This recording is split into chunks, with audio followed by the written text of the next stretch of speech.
Friends, welcome back to my channel Kannayya vlog అను అండి.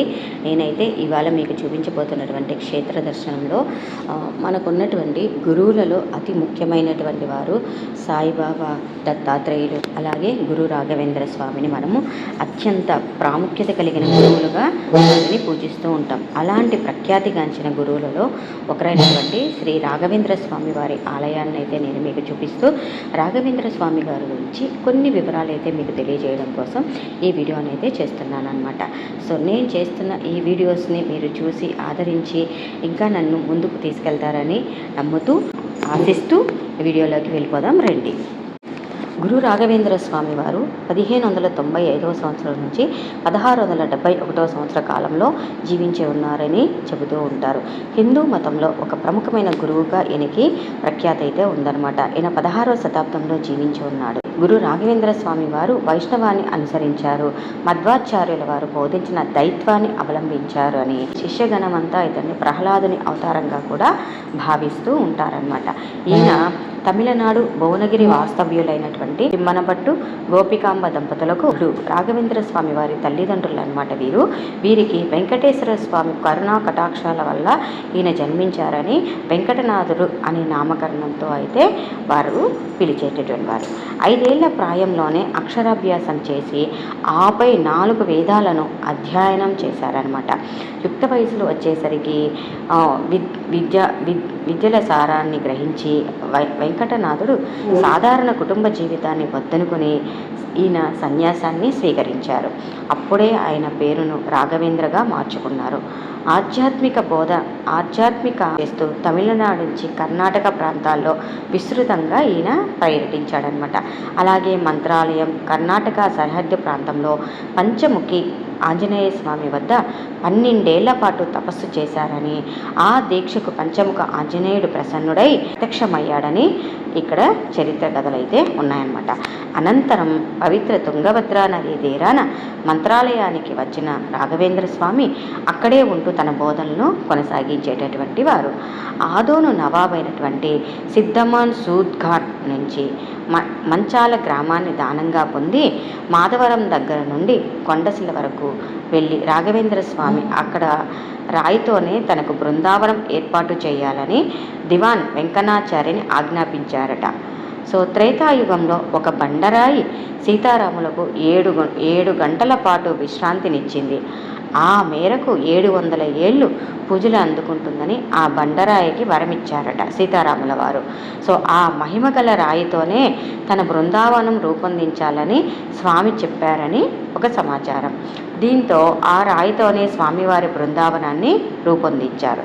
ఆపై 1671 సంవత్సరంలో రాఘవేంద్ర స్వామి మంత్రాలయంలో జీవ సమాధి పొందారు. మూల విరాట్ శ్రీరాముల వారు పంచముఖ ఆంజనేయ స్వామి వారి ఒక పరమ భక్తుడు కాబట్టి ఇతను పంచముఖిలో తపస్సు చేశాడు. సో ఇక్కడ హనుమంతుణ్ణి మరియు రామాలయాన్ని కూడా మనం ఇక్కడ దర్శించవచ్చు అనమాట. సో మంత్రాలయంలో తన మఠాన్ని స్థాపించి అక్కడే ఆయన జీవ సమాధిని అయ్యాడు. వేల కొలది భక్తులు తరచూ మంత్రాలయానికి దర్శించుకోవడానికి వచ్చి శ్రీ గురు రాఘవేంద్ర స్వామి వారి కృపా కటాక్షాలకైతే పాత్రులవుతూ ఉంటారనమాట. సో రాఘవేంద్ర స్వామి దర్శనానంతరం భక్తులకు ప్రత్యేకంగా ఒక పరిమళ ప్రసాదాన్ని అయితే అందిస్తూ ఉంటారు. అది 30 రూపాయలకి 4 ముక్కలు అయితే అక్కడ ఇస్తారండి. అందరికీ అక్కడ ఉచిత అన్నదానం ఉదయం 11:30 గంటల నుంచి మధ్యాహ్నం 2 గంటల వరకు అయితే ఉంటుంది. అలాగే రాత్రి 7:30 గంటల నుంచి 9 గంటల వరకు అయితే ఉంటుందన్నమాట. అలాగే రోజు స్వామివారి దర్శనం ఉదయం 6 గంటల నుంచి 8:30 గంటల వరకు దర్శనాన్ని అయితే అనుమతిస్తారు.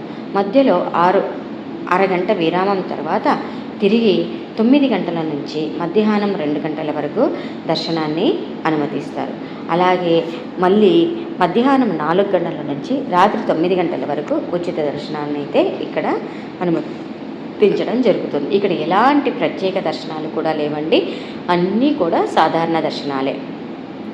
అలాగే ఇక్కడ మనకు మంత్రాలయ పీఠాధిపతుల వారు మంత్రాలయంలో భక్తుల వసతి కోసం మఠం ఆధ్వర్యంలో 500 గదులైతే ఉన్నాయండి. ఇవి కర్ణాటక, ఆంధ్ర రాష్ట్రాలకు చెందిన పలు గెస్ట్ హౌసుల్లోనూ గదులను అందుబాటులో అయితే ఉన్నాయి. అదనపు సమాచారం కోసం 8,000 నుంచి 2 లక్షల రూపాయల వరకు విరాళంగా అందించే వారికి ఇక్కడ వసతి సౌకర్యంగా కూడా కల్పిస్తారు.